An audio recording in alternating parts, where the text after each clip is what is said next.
Emotional triggers are situations, words, or actions that spark an intense and uncomfortable emotional reaction in you.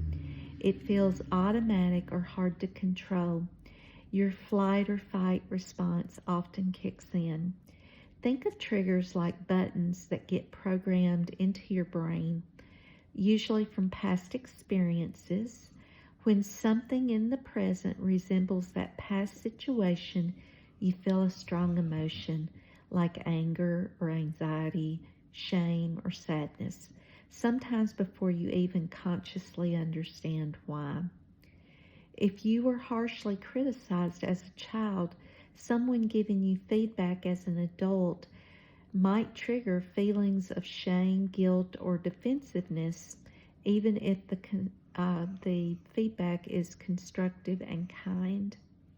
Triggers often form from childhood and adult wounding and past traumas or painful experiences. Your brain is trying to protect you from similar pain. Unmet needs. When something touches on what you've always wanted or needed but didn't get. Core beliefs about yourself. Something challenges how you see yourself. You feel every negative thing about yourself when someone says something or causes a memory from childhood. Unresolved emotions, old feelings that never got processed. The challenging part that triggered reactions often feel larger than the current situation. You might know logically that something isn't a big deal, but emotionally you're flooded with intense emotions. That's because your brain is reacting to the past as much as the present. Things you can do. Notice your patterns. Start recognizing what tends to trigger you. Pause before reacting.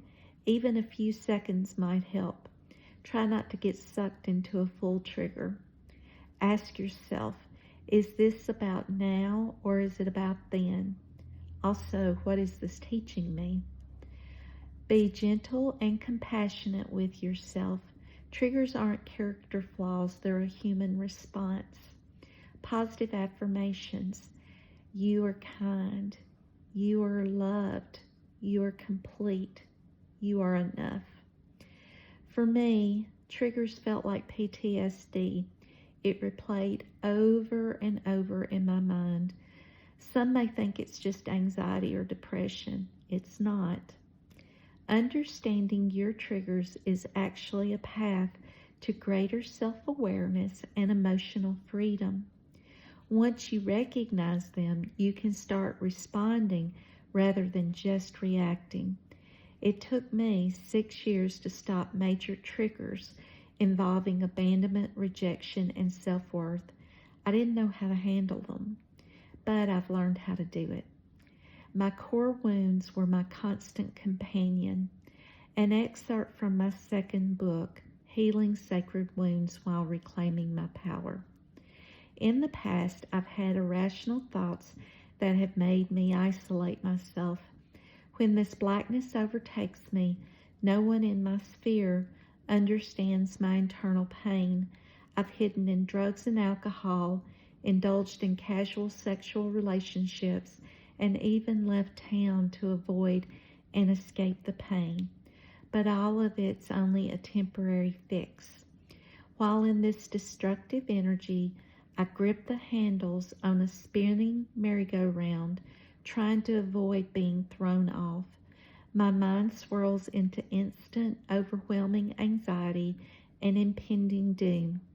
It's as though the spotlight is on me and I'm unprepared to deliver a speech to thousands of people. My inner child wants to be loved, held, and protected. Either I'd continue repeating my trigger pattern of going into the pit of emotional hell or fight and not get pulled inside the darkness. Since I was familiar with my pain body, I drew a line in the dirt and chose not to be dragged through it. I fought with everything within me to hold on to the edges of the deep hole I was in danger of being pulled into. I dug my fingertips in and pulled myself inch by inch out of the hole. I didn't let it engulf me. This time I handled the trigger differently. Connecting to Source, I go to the deepest parts of myself and pray for the strength to get through a trigger. During these times, I felt the coolness of my angel's arms around my shoulders, loving me. When I felt that, I know I'm triggered. I decreased the trigger in a less time. Many triggers are watered down versions of a full trigger. Occasionally I have something that causes these, but it's been 8 months since this has happened. I've learned to understand that I may feel them briefly, but I focus my thoughts and energy into something positive or spirituality. 19 ayahuasca and psilocybin mushroom journeys in 4 years is how I've overcome these monsters. If anyone is interested in psilocybin mushroom journeys, reach out to me. I know someone who facilitates these journeys.